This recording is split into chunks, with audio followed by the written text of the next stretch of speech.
নমস্কার বন্ধুরা, অজয় পাপিয়া রান্নাঘরে আপনাদের সবাইকে স্বাগত জানাই। বন্ধুরা, দুধের মধ্যে দুটো ডিমের কুসুম দিয়ে দারুণ সুস্বাদু রেসিপি আজকে আপনাদের সঙ্গে শেয়ার করব। রেসিপিটা দেখতে এতটাই সুন্দর বন্ধুরা, মনে হবে যে খাওয়ার আগেই সাজিয়ে রেখে দিই। দেখুন কতটা সুন্দর হয়েছে, দেখতেই তো পারছেন।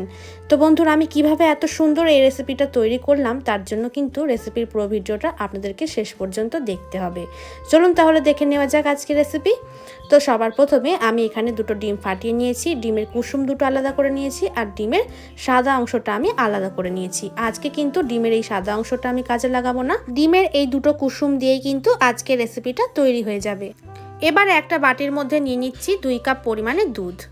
এই দুধের মাপটা আছে 400 গ্রাম। বন্ধুরা, দুধটাকে কিন্তু আমি আগে দিয়ে জাল দিয়ে ঠান্ডা করে রেখে দিয়েছিলাম, তারপরে ব্যবহার করছি। দুধ দেওয়ার পরে দুধের মধ্যে দিয়ে দিচ্ছি 1/4 কাপ পরিমাণে কর্নফ্লাওয়ার। বন্ধুরা, আপনারা নিশ্চয়ই খেয়াল করছেন যে আমি এখানে মাপের জন্য মেজারিং কাপ ব্যবহার করছি।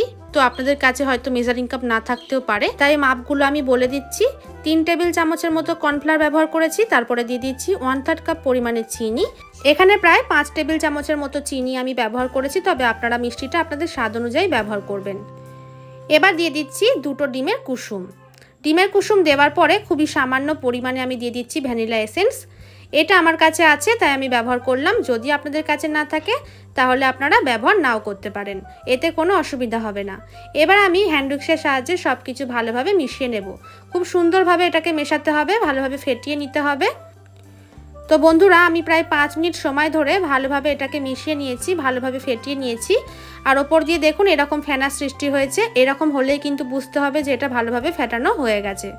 এবার ওভেনের মধ্যে ফ্রাই প্যান বসিয়ে নিয়েছি। এবার ফ্রাই প্যানের মধ্যে যে মিশ্রণটা আমি তৈরি করে রেখেছিলাম দুধের, সেটা দিয়ে দিলাম।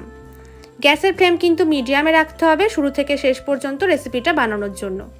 গ্যাসের ফ্লেম মিডিয়ামে রেখে ক্রমাগত এইভাবে নাড়তে থাকতে হবে। আর নাড়াচাড়া করতে করতেই বন্ধুরা আপনারা খেয়াল করুন, এই মিশ্রণটা কিন্তু আস্তে আস্তে ঘন হতে শুরু করবে, যেহেতু এটা আমি কর্নফ্লাওয়ার ব্যবহার করেছি। খুব বেশি সময় কিন্তু লাগবে না, অল্প সময়ের মধ্যেই কিন্তু এটা ঘন হতে শুরু করবে। ঘন হয়ে গেলে গ্যাসের ফ্লেম বন্ধ করে দিয়ে এটাকে ভালোভাবে এইভাবে স্প্যাচুলার সাহায্যে ফেটিয়ে নিতে হবে। বন্ধুরা, আমি প্রায় 5 মিনিট এটাকে ভালোভাবে ফেটিয়ে নিয়েছি। গ্যাসের ফ্লেম অফ করে দেওয়ার পর ঠিক এই রকম পর্যায়ে যখন আসবে তখন বুঝতে হবে এটা ভালোভাবে তৈরি হয়ে গেছে। এবার এটাকে আমি ঠান্ডা করে নিয়েছি। ঠান্ডা করে নেওয়ার পর একটা টিফিন কারির মধ্যে, একটা টিফিন বক্সের মধ্যে আমি এটা নিয়ে নিচ্ছি। এই মিশ্রণটাকে নিয়ে নিলাম। নিয়ে নেওয়ার পর স্প্যাচুলার সাহায্যে আমি এটা ভালোভাবে সমান করে নেব ওপরের দিকটা। এই দেখুন ঠিক এইভাবে এটাকে ওপরের দিক থেকে এইভাবে একটু চাপ দিয়ে দিয়ে স্প্যাচুলার সাহায্যে সমান করে নিতে হবে। তো দেখুন বন্ধুরা, আমি ভালোভাবে সমান করে নিয়েছি। এবার যেটা আমাদের করতে হবে, টিফিন বক্সের ঢাকনা বন্ধ করে দিয়ে এটা সেট হওয়ার জন্য নর্মাল ফ্রিজে রেখে দিব 1 ঘন্টার জন্য। 1 ঘন্টা পর আমি ফ্রিজ থেকে এটা বার করে নিয়েছি। এবার ঢাকনাটা খুলে নিলাম। দেখুন কত সুন্দরভাবে এটা সেট হয়েছে। হাতের মধ্যে কিন্তু একটুও মিশ্রণটা লেগে যাচ্ছে না। এই দেখুন খুব সুন্দরভাবে এটা সেট হয়ে গেছে। এবার একটা প্লেটের মধ্যে আমি টিফিন বক্সটা এইভাবে উল্টো করে নিচ্ছি। খুব সহজেই কিন্তু এটা টিফিন বক্সের মধ্যে থেকে বেরিয়ে আসবে। দেখুন কতটা সুন্দরভাবে এটা তৈরি হয়েছে, খুব সুন্দরভাবে কিন্তু সেট হয়েছে। আশা করছি এবার আপনারা দেখে বুঝতেই পারছেন। এবার আপনাদেরকে আমি এই মিল্ক পুডিংটা কেটেও দেখাচ্ছি। কি বন্ধুরা, এবার বুঝতে পারলেন আমি কি তৈরি করলাম? আজকে আমি আপনাদেরকে খুবই সহজ পদ্ধতিতে মিল্ক পুডিং তৈরি করে দেখালাম, যেটা কিন্তু খেতে খুবই সুস্বাদু হয়, মুখে দিলেই কিন্তু মিলিয়ে যায়। আর এটা এতটাই খেতে সুন্দর হয় বন্ধুরা, আপনারা না বানিয়ে খেলে বুঝতেই পারবেন না। বাচ্চা থেকে বড় এটা কিন্তু সকলেরই খেতে খুবই ভালো লাগবে। আশা করছি আপনারা অবশ্যই একবার হলেও বাড়িতে বানিয়ে দেখবেন, বাড়িতে বানিয়ে খেয়ে দেখুন। আশা করছি আপনাদের খুবই ভালো লাগবে। দেখুন বন্ধুরা, আমি এরকম চৌকো চৌকো করে কেটে নিয়েছি। কতটা সুন্দরভাবে তৈরি হয়েছে আশা করছি আপনারা দেখেই বুঝতে পারছেন। দেখতে যতটা সুন্দর, খেতেও কিন্তু ততটাই ভালো হয়। দেখুন ভেতর দিয়েও আরও কতটা পারফেক্টভাবে এটা তৈরি হয়েছে। আমি আরও ভালোভাবে আপনাদেরকে দেখিয়ে দিচ্ছি। এই দেখুন, এটা বানাতেও কিন্তু খুব বেশি উপকরণের প্রয়োজন হয় না, আর খুব অল্প সময়ে এটা বানিয়ে নেওয়া যায়। এবার আমি এটাকে সার্ভ করে নিচ্ছি।